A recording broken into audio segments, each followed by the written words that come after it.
तर नमस्कार मंडळी, मी सातारचा फिल्मी म्हणजे तुमचा आपला लाडका अविनाश मोरे स्वागत करतो तुम्हा सर्वांचं सातारचा फिल्मी या आपल्या नव्या यूट्यूब चॅनलवर।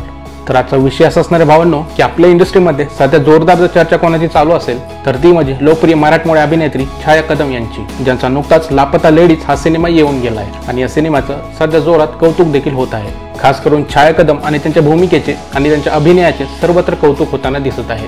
पण त्याचबरोबर चर्चा आहे ती म्हणजे त्यांच्या अजून एका सिनेमाची, ती म्हणजे all we imagine as a light या सिनेमाची। यावेळी त्यांनी कान्स फिल्म फेस्टिवल या सिनेमाच्या स्क्रीनिंगसाठी हजेरी देखील लावली होती।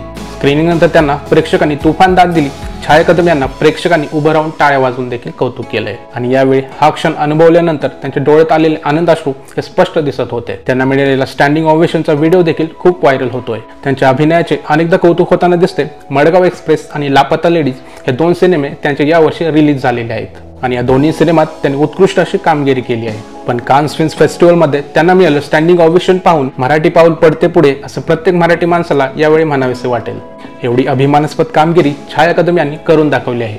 बाकी तुम्हाला काय वाटतं छाया कदम यांच्या या कामगिरीबद्दल आम्हाला कमेंट्समध्ये नक्की कळवा। तोपर्यंत भेटू पुढच्या व्हिडिओमध्ये। जय महाराष्ट्र।